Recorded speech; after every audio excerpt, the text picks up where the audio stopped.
Hello ವಿದ್ಯಾರ್ಥಿಗಳೇ, ಈ ಒಂದು ವಿಡಿಯೋದಲ್ಲಿ ನಾವು ನಿಮ್ಮ BCom 6th semester insurance subject ನಲ್ಲಿ 2026 ಎಕ್ಸಾಮ್ಗೆ ಕೇಳುವಂತ ಪ್ರಮುಖ ಪ್ರಶ್ನೆಗಳನ್ನ ಕುರಿತು ಡಿಸ್ಕಷನ್ ಮಾಡೋಣ.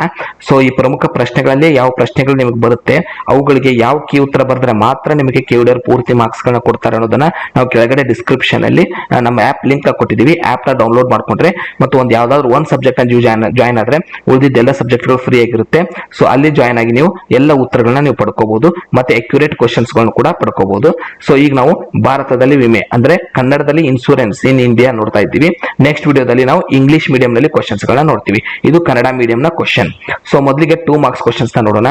ಗ್ರಾಮೀಣ ವಿಮೆಯ 2 ಕಾರ್ಯಗಳನ್ನ ತಿಳಿಸಿ, ವಿಮಾ ಕ್ಷೇತ್ರದ ಸುಧಾರಣೆಗಳ 2 ಲಾಭ ತಿಳಿಸಿ, IRDA ನ ಅಧ್ಯಕ್ಷರು ಯಾರು ಮತ್ತು ಅದು ಯಾವಾಗ ಸ್ಥಾಪನೆ ಆಯಿತು, ಗ್ರಾಮೀಣ ವಿಮೆಯ 2 ವಿಧಗಳನ್ನ ತಿಳಿಸಿ, ಮಲ್ಹೋತ್ರಾ ಸಮಿತಿ ನೀಡಿರುವ 2 ಶಿಫಾರಸುಗಳನ್ನ ತಿಳಿಸಿ, ವೈಯಕ್ತಿಕ ವಿಮೆ ಎಂದರೇನು, ಬೆಳೆ ವಿಮೆ ಎಂದರೇನು, ಕೋಳಿ ಸಾಕಾಣಿಕೆ ಎಂದರೇನು, ವಿಮೆ ಎಂದರೇನು, ವಿಮೆ ವೆಚ್ಚ ಎಂದರೇನು, ಸೂಕ್ಷ್ಮ ವಿಮೆ ಎಂದರೇನು, ಜಾನುವಾರು ವಿಮೆ ಎಂದರೇನು, ಗ್ರಾಮೀಣ ವಿಮೆ ಎಂದರೇನು, ಖಾಸಗಿ ವಲಯದ ವಿಮೆ ಎಂದರೇನು.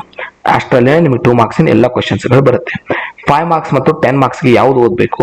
ವಿಮಾ ಕ್ಷೇತ್ರದಲ್ಲಿ IRDA ನ ಪ್ರಮುಖ ಪಾತ್ರ ವಿವರಿಸಿರಿ, IRDA ನ ಉದ್ದೇಶ ಮತ್ತು ಕಾರ್ಯಗಳನ್ನ ವಿವರಿಸಿರಿ, ಗ್ರಾಮೀಣ ವಿಮೆಯ ಉದ್ದೇಶ ಮತ್ತು ಲಕ್ಷಣಗಳನ್ನ ವಿವರಿಸಿರಿ, ಖಾಸಗಿ ವಲಯದ ವಿಮಾ ಕಂಪನಿಯ ಪ್ರಯೋಜನಗಳನ್ನ ವಿವರಿಸಿರಿ, ಸಾರ್ವಜನಿಕ ವಲಯದ ವಿಮಾ ಕಂಪನಿಗಳ ವರ್ಗೀಕರಣವನ್ನ ವಿವರಿಸಿರಿ, ಜಾನುವಾರು ವಿಮೆ, ಕುರಿ ವಿಮೆ, ಮೇಕೆ ವಿಮೆ, ವಿಮಾ ವೆಚ್ಚ, ವಿಮಾ ಉತ್ಪನ್ನ ಇವುಗಳ ಮೇಲೆ ಟಿಪ್ಪಣಿ ಬರೆಯಿರಿ, ಸೂಕ್ಷ್ಮ ವಿಮೆಗೆ ಒಳಪಡುವ ನಿಯಮ IRDA ನ ನಿಯಮ ತಿಳಿಸಿ, ಸೂಕ್ಷ್ಮ ವಿಮೆಯ ಪ್ರಾಮುಖ್ಯತೆ ತಿಳಿಸಿ, ಸೂಕ್ಷ್ಮ ವಿಮೆಯ ಲಕ್ಷಣ ಹಾಗೂ ಬೆಳವಣಿಗೆಯನ್ನು ತಿಳಿಸಿ, ಸೂಕ್ಷ್ಮ ವಿಮೆಯ ಉದ್ದೇಶಗಳನ್ನು ವಿವರಿಸಿರಿ, ವಿಮೆಯ ವೆಚ್ಚ ಮತ್ತು ಲಾಭ ಕುರಿತು ವಿವರಿಸಿರಿ, ಭಾರತದಲ್ಲಿ ವಿಮಾ ಉದ್ದಿಮೆಯಲ್ಲಿ ಆಗಿರುವ ಸುಧಾರಣೆಗಳನ್ನ ವಿವರಿಸಿರಿ.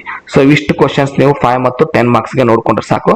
ಇದರಲ್ಲಿನೇ ಅಕ್ಯುರೇಟ್ ಕ್ವಶನ್ಸ್. ಇದಕ್ಕೆ ಕೀ ಆನ್ಸರ್ಸ್ ಬೇಕಂದ್ರೆ ನಮ್ಮ ಆಪ್ ನ ಜಾಯ್ನ್ ಆಗಿ, ಅದರಲ್ಲಿ KUD ಕೀ ಆನ್ಸರ್ಸ್ ಗಳಿಗೆ ಇವುಗಳಿಗೆ ಉತ್ತರವಾಗಿ ನಾವು ಕೊಟ್ಟಿರ್ತೇವೆ. ಧನ್ಯವಾದಗಳು. ಮುಂದಿನ ವಿಡಿಯೋದಲ್ಲಿ ಮತ್ತೊಂದು ಕ್ವಶನ್ ಪೇಪರ್ ಒಂದಿಗೆ ಸಿಗೋಣ.